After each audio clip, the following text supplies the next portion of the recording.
Welcome to this episode of the Application Security Podcast. And on this episode, we're going to talk about something that we don't usually talk a whole lot about, and that is mobile and application security. And so we're joined by Brian Reed from NowSecure. And Brian, we always jump right in. We don't even give you a time to catch your breath. We just say, what's your security origin story? How'd you get into this crazy, wacky world that we know of as application security? That's a good question. So thanks for having me. My security origin story. I'm actually a biomedical engineer by trade and was writing software to do digital imaging way back in the 80s. You can tell that I'm that old with my gray hair. And I caught the bug on the coding and IT side and never was a BME anywhere in my life. And was living in Research Triangle Park, so the technology was real hotbed down there. But over a series of different companies I worked for, eventually I landed with a partner of BlackBerry's. And that's where my mobile and my security origin really comes from. So if you think of BlackBerry, not only was it really the first smartphone, it was also built from security in the ground up. And so my mobile baptism was in that highly secure oriented world. And that was when, basically mobile was email on this cool device. And if you were an executive, you had to have one. And it was like addictive, like SMS texting or instant messaging is today. And so, working with BlackBerry as a partner was a big deal. We worked with a lot of organizations. Eventually, we got into building apps around the BlackBerry ecosystem as it evolved and welcomed applications. And that's just it. So I caught the bug over 15 years ago.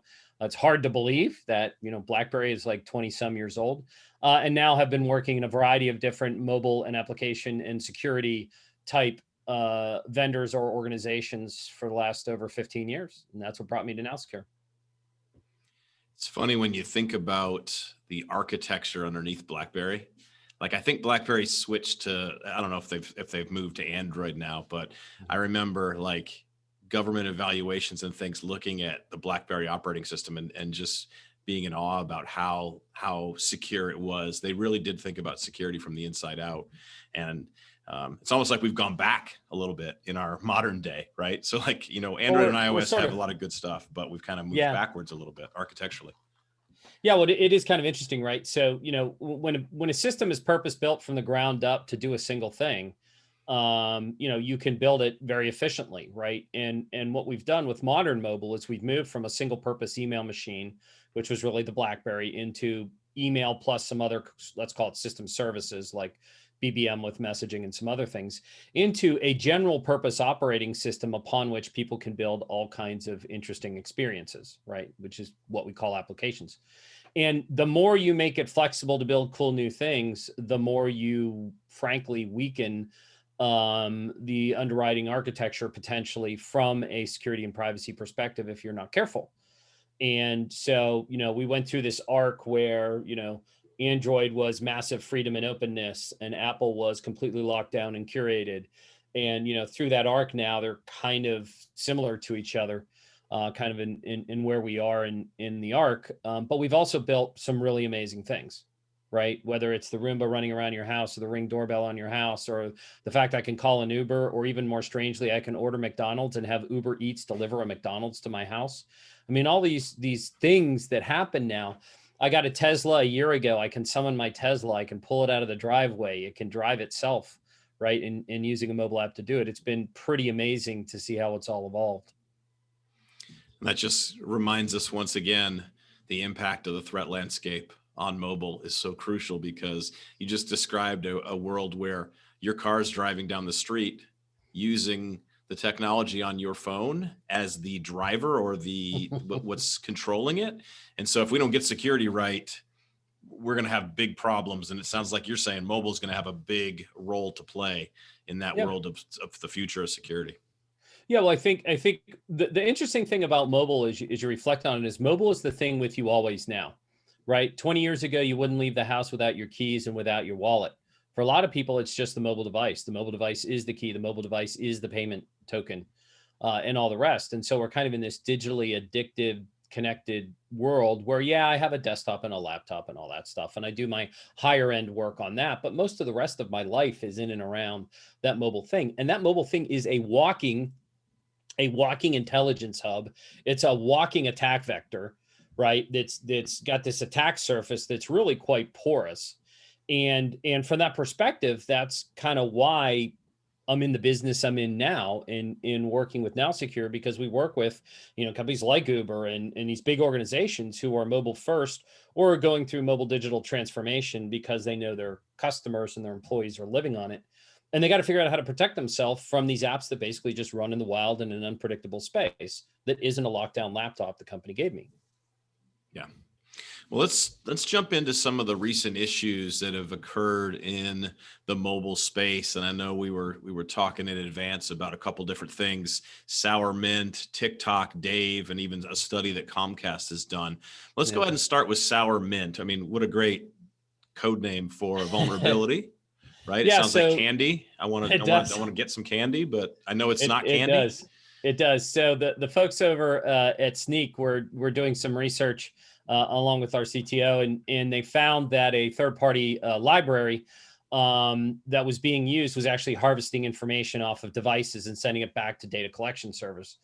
And that's not an uncommon thing, sadly, that we find. Sour Mint was particularly um, egregious in what they were harvesting and how they were collecting it in an unknown way. And then we, once they found it, we went and looked at our database. We scan millions and millions of apps in the iTunes and Google Play app stores. And we do that as a service, and that creates a great data lake for us to really understand where mobile risks are. And we instantly found there were some 1,500 mobile applications that were at risk that were using this particular SDK that exposed this vulnerability, this exploitable vulnerability. And so Sour Mint is that example of make sure you choose carefully for your third-party libraries, right? And this was not open source; that was commercial library that was in there. You roll backwards this summer. We were talking about banking, right? So I said that the mobile device is now your wallet. Well, we see a lot of interest, especially in the younger generations, in mobile digital banking. There was recently a piece in Forbes that talked about how the millennials are either using these newfangled apps or they're going back to the big guys like the Citigroups and so on and so forth, Bank of America. The big guys have big security teams and have really great, sort of bulletproof features and software. Well, this summer there was a breach in one of these little mobile-only banks called Dave. So the app's called Dave. Don't know why you'd call a bank Dave, and I'm not making fun of the name, but I thought that was interesting. And they had a breach, right? And that can happen when the manufacturer of the app is smaller. Maybe they have a less sophisticated security team. The big global banks have thousands and thousands of security people. If Dave's online mobile bank has a couple thousand employees, how many are in security? Are they doing the right things? Do they have the right skills? That's kind of out there. And so today in the mobile world, there is no public certification that says this is a safe mobile app or not. Right. So we get these kind of whack-a-mole games. And you get something like TikTok, right? And TikTok is a political hotball. It's all kinds of stuff. And TikTok itself, it harvests data like every other social media app, Facebook and Twitter and Instagram. I mean, those guys are harvesting a lot of intelligence off your mobile device. And if you're using Facebook's authenticator or any of those other authenticators, they're gaining a lot more information as well.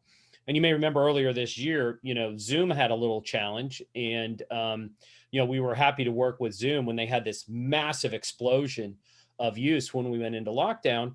And they had basically fat fingered their use of the Facebook social login capability.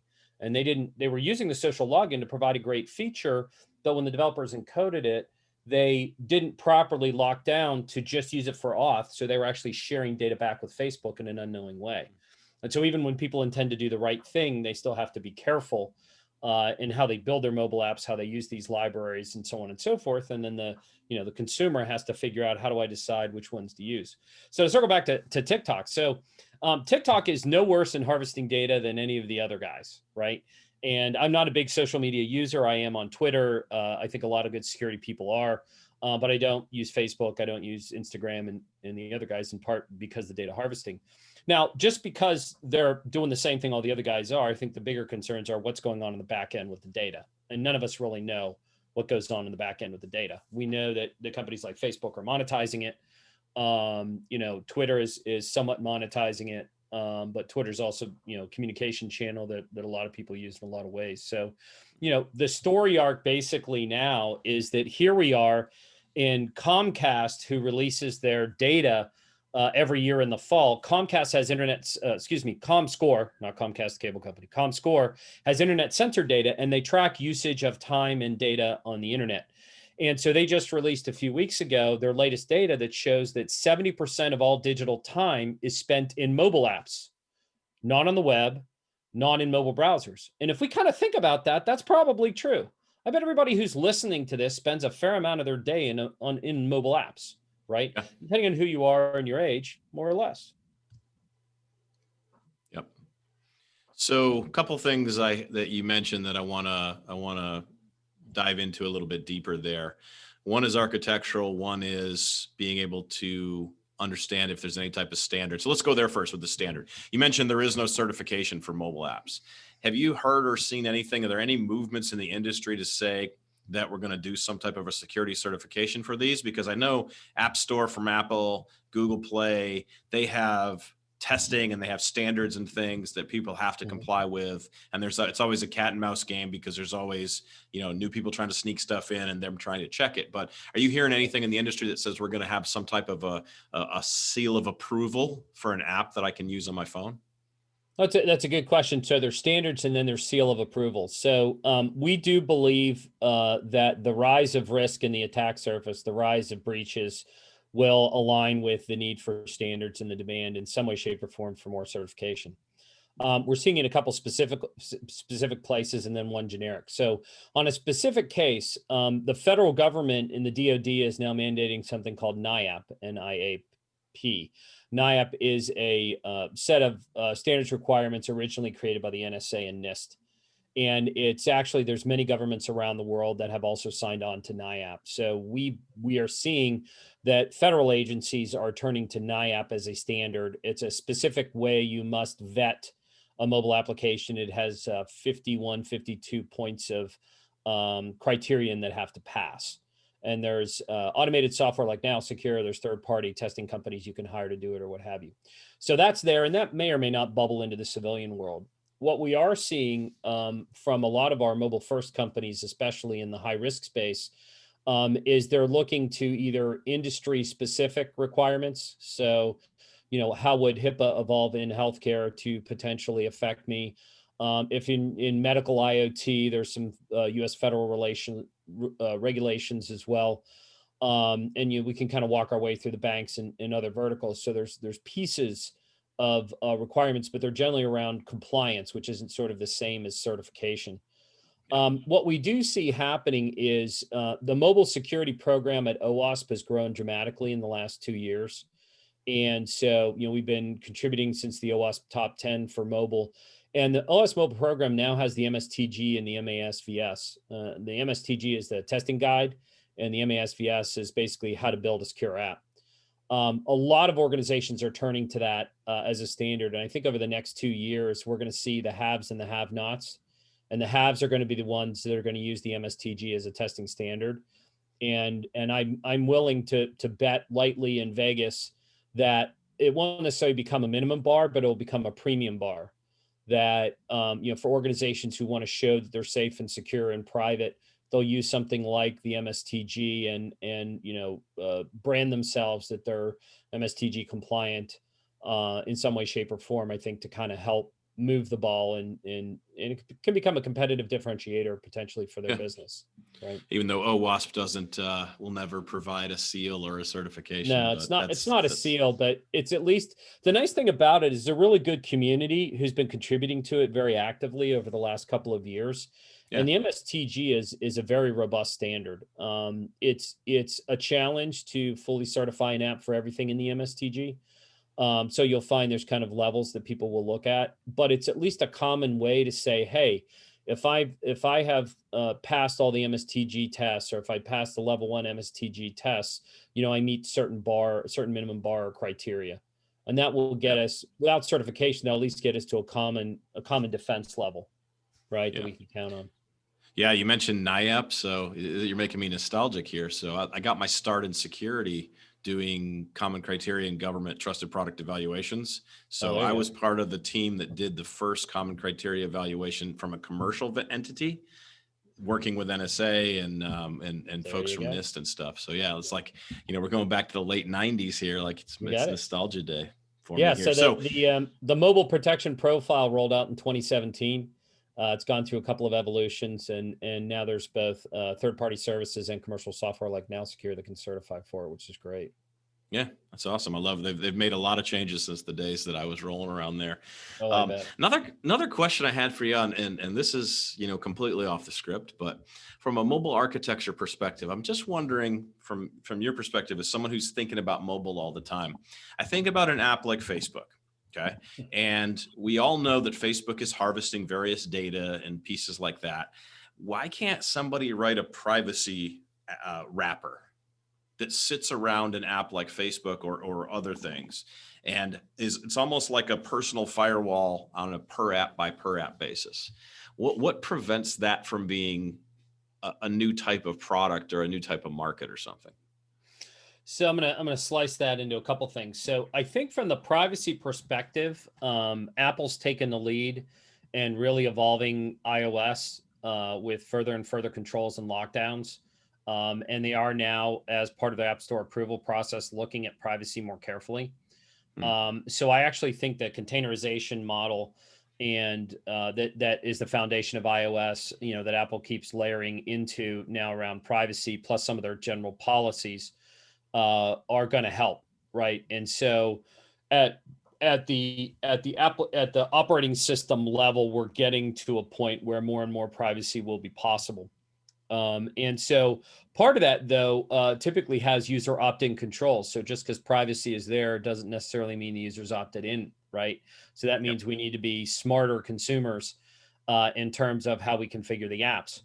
Your idea of a wrapper or a containery thing, there are some container technologies out there. I was part of a company called Good Technology that was kind of the de facto standard for containers. There, people have been trying to build wrapper technologies on and off over the years. There are some out there now that have some level of protection.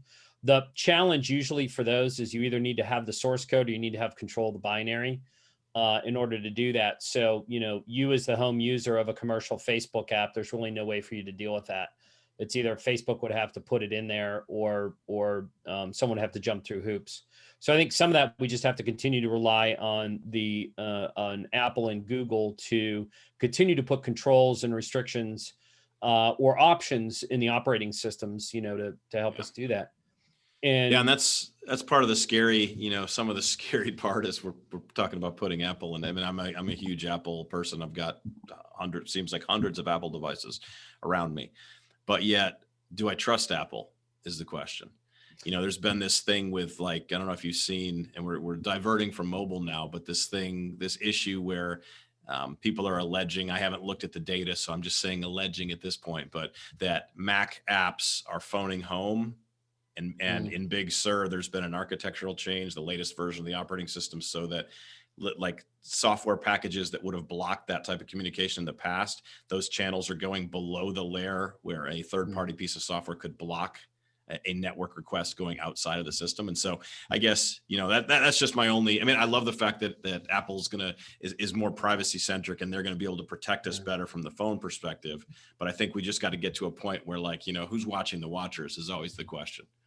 well, I do think that Apple and Google both mean well, right? So in working with both their teams, they both believe a lot in security and privacy. Google's come a long way in their security advancements, and I think one of the recent pieces of Gartner research, some other third-party research, shows that it's arguable whether iOS or Android is more secure than the other. I do think iOS has the lean on the privacy, and Android has some advantages as well, but it's going to be a cat and mouse game. I think that, a lot of this gets back to, I'm going to say it kind of bluntly, you can't trust anything. So you got to make sure the apps themselves and the communication channels those apps are communicating on are hardened, right? Yeah. And so if the app is doing the right thing, if the app is managing its own data the right way, if it's using safe libraries, if it's using the appropriate APIs, if it's locking itself down using advanced encryption, if it's got app hardening in it, if it's doing cert pinning and cert validation when it's communicating with backends, et cetera, et cetera, et cetera, et cetera. And that entire attack surface is getting continuously tested, examined, and monitored, then it basically becomes a self-defending application that can live in any kind of these wild oriented scenarios. Yeah. Yeah. So let's kind of change gears a little bit. And we were going to talk about kind of the mobile versus web, how mobile and web are not the same. And so I'd love to get your perspective on why are you saying they're not the same? How are they different? Remember that question from elementary school, compare and contrast these two things. Yes. Why is the horseless carriage faster than the horse? Exactly. So mobile and web, there's a couple of fundamentals to the difference between mobile and web. And I think when people come to mobile, most people who come to mobile, whether you're a developer or an IT administrator or something else, you're coming from a web or a PC centric, native application background. And there's a set of fundamental differences between mobile and web that kind of create this different attack surface that developers and security people alike have to understand, right? So if you think about a web app, generally a web app has 98% of its code behind a firewall, right? So you've got layers of perimeter defense there. You're not going to put all that code, if you can help it, the code, the logic, and the data, you're going to move as much of it as you can behind the web server, right? Which gives you more layers of protection. Now, it's sad that the web world's still one of the top vulnerabilities of cross-site scripting, but you can solve the XSS problem if you're doing the right things.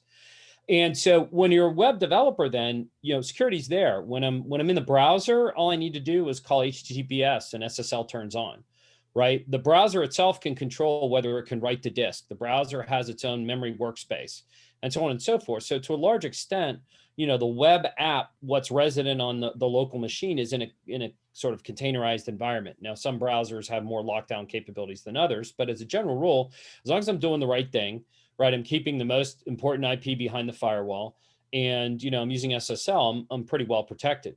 When you get to a mobile app, it's complete Wild West, right? So if I'm a mobile application developer, I'm running on a device, an iOS or Android device, and my app is reversible. There are reversing tools that will reverse any iOS or Android app.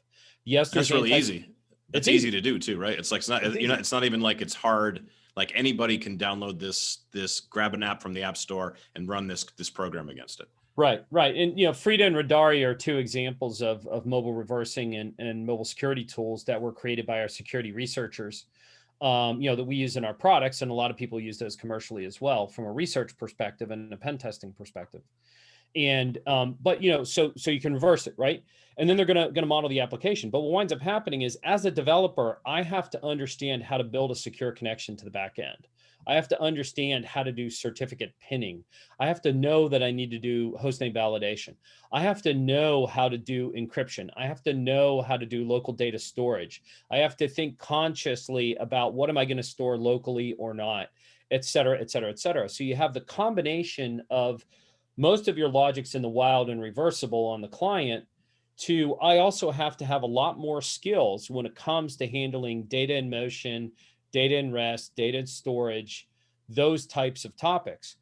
And so what we tend to find when we work with organizations and they maybe have poorly scoring apps, it's developer ignorance. Not ignorance in a bad way. Ignorance is, I didn't know how to do that. I didn't know how to do proper connection management. I didn't know how to do proper data storage. And so that makes it a challenge to build a secure app. And so now you've got this attacker-rich environment combined with a world where not all developers have all the security skills they need to build secure code. And that's what makes it such a breeding ground now. And if you go to that ComScore data that says 70% of all traffic is mobile apps, well, that's a rich zone for bad guys to go after, right? And, cyber criminals, nation states, whatever, you can assume that at scale, they are mass reversing and analyzing your apps in the App Store. If you are any kind of a target that has any kind of useful IP, or you have, customers, transactional information, credit card information, PII, anything like that, your app's already been reversed and modeled somewhere by one or more, cyber criminal or government agencies, nation states.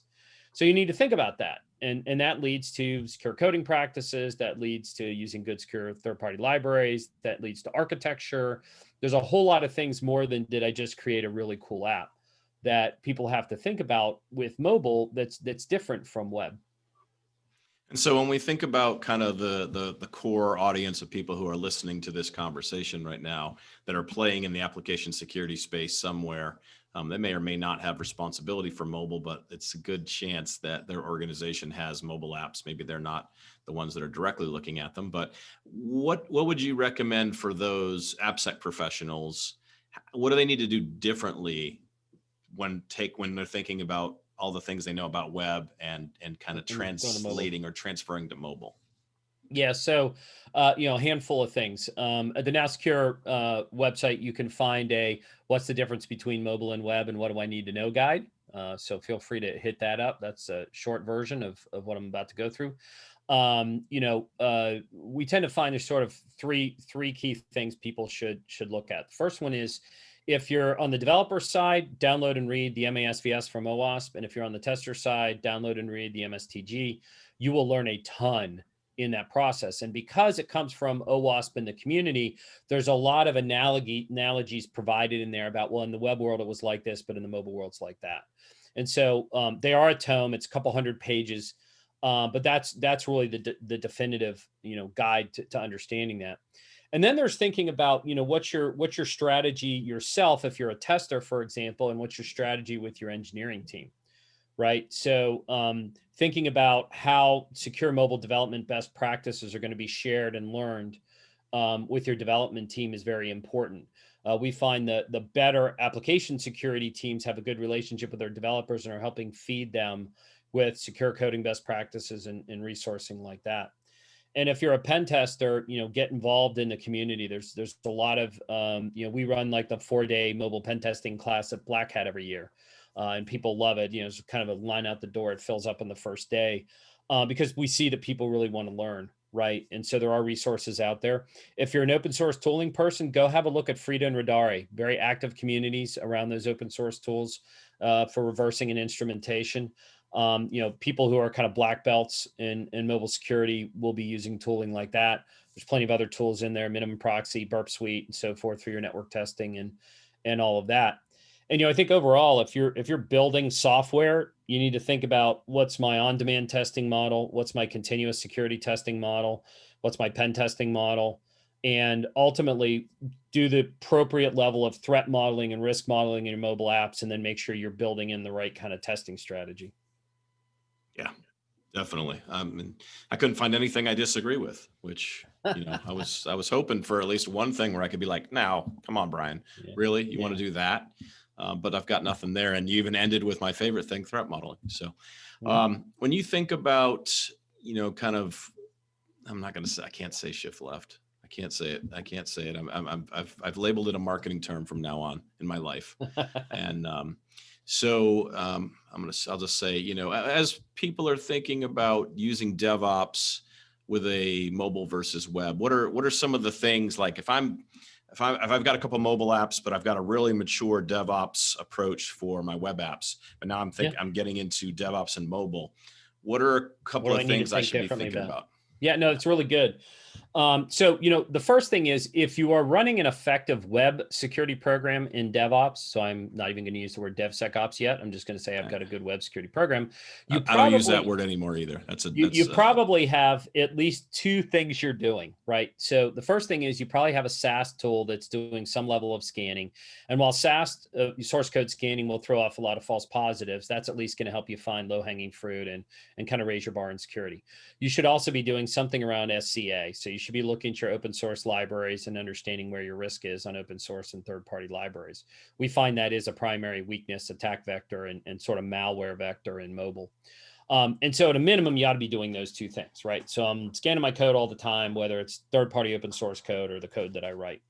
When you get to mobile, it's kind of interesting, because in benchmarking those millions of apps and kind of correlating them with what testing tools we've surveyed and discovered, many of these organizations are using, what we actually find is source code scanning only finds about 20% of the real world vulnerabilities that are discovered.